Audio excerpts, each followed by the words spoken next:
Hola a todos. Siguiendo con la conmemoración del Día Internacional de la Mujer y la Niña en la Ciencia, presentaré la parte 2 de Mujeres en la Ciencia, elaborada por la doctora Orieta Segura Badilla, profesora e investigadora en la Facultad de Ciencias de la Salud y de los Alimentos de la Universidad del Biobío en Chile. Comenzando con Michiyo Tsujimura. Nació en 1888 en lo que hoy en día es la ciudad japonesa de Okinawa, en la prefectura de Saitama. Estudió en la Escuela Normal para Mujeres de Tokio, donde se graduó en 1909.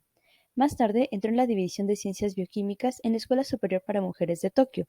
Su trayectoria como investigadora comenzó en 1920, cuando se incorporó a la Universidad Imperial de Hokkaido como asistente de laboratorio. Fue científica agrícola japonesa y bioquímica cuya investigación se centró en los componentes del té verde. Fue la primera mujer en Japón en recibir un doctorado en agricultura. Seguimos con Isabella Leach. Nació en 1890. Ella y sus tres hermanas tenían una buena educación en un momento en el que relativamente pocas mujeres llegaban a la universidad. Creció con una hostilidad apasionada hacia la desigualdad social y fue una sufragista activa. Durante los años de la Primera Guerra Mundial, obtuvo una beca para investigar la hemoglobina en Copenhague, momento en el que surgió en ella un gran interés por la genética, el cual le duraría toda su vida. Tuvo una gran influencia en el campo de la nutrición y, entre otras cosas, fundó y trabajó como editora de los primeros números de la revista Nutrition Abstracts and Reviews. Murió en 1980. Pauline Gracia Birry Mack. Fue una química, economista doméstica y administradora universitaria estadounidense. Su investigación en calcio, nutrición, radiación y densidad ósea comenzó durante la década de 1930. Estudió la química que hay en la nutrición, los huesos y la ropa de la gente. Muy pronto se interesó por la química del calcio y sus efectos sobre los huesos. Su tesis doctoral se centró en la retención de este mineral por parte del sistema óseo, y durante la Segunda Guerra Mundial colaboró con el ejército estadounidense para proseguir sus investigaciones. Trabajó con un densitómetro óseo por radiografía, un dispositivo desarrollado para analizar el contenido mineral de los huesos con rayos X, uno de los aparatos que inventó para analizar esta cuestión. Culminó con su trabajo para la NASA cuando tenía más de 70 años.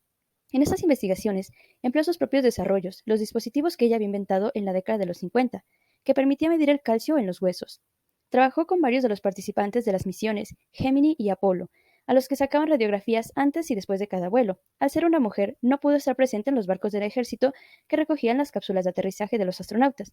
En su lugar, un técnico de rayos X obtenía las imágenes que se comparaban con las que ella había tomado si había podido tomar personalmente antes del despegue. Kamala Sohoni. Nació en 1912 en Indore, India. Fue una bioquímica india pionera que en 1939 se convirtió en la primera mujer india en recibir un doctorado en una disciplina científica. Su aceptación y trabajo en el Instituto Indio de Ciencias Bangalore allanó el camino para que las mujeres fueran aceptadas en la institución por primera vez en su historia. Sus investigaciones profundizaron en los efectos de las vitaminas y en los valores nutritivos de las legumbres, el arroz y los grupos de alimentos consumidos por algunos de los sectores más pobres. Su trabajo sobre los beneficios nutricionales del extracto de palma llamado Nira se inspiró en la sugerencia del entonces presidente Rajnath Prasad. Recibió el premio Rashtrakuta por este trabajo. Comenzó a trabajar en Nira, la savia extraída de la inflorescencia de varias especies de palmeras de toddy, por sugerencia del entonces presidente de la India. Encontró cantidades significativas de vitamina A, vitamina C y de hierro en la bebida, y que estos elementos pueden sobrevivir a la concentración de Nira en el azúcar de palma y melaza. Estudios posteriores indicaron que la inclusión de Nira en las dietas de niños y adolescentes desnutridos y en mujeres embarazadas en comunidades tribales como un gran suplemento dietético económico condujo a una mejora significativa en la salud. Fue galardonada como el premio Rashtrapati por su trabajo en este tema. Finalmente, hablaremos de Dorothy Hodgkin. Nació en 1910 en El Cairo, Egipto. Era la hija de una pareja inglesa que trabajaba en Egipto en un periodo en el que este país del norte de África estaba bajo el control británico. Sin embargo, pasó gran parte de su infancia en Norfolk y se educó en una escuela estatal de Bickley, Suffolk, donde luchó para que le permitieran estudiar química junto con los niños. Utilizó la tecnología de rayos X para descubrir las estructuras de la penicilina, la insulina y la vitamina B12. El legendario origen del incienso mágico, considerado la penicilina y el Viagra de su época. En 1964 ganó el Premio Nobel de Química y sigue siendo la única mujer británica que lo ha conseguido.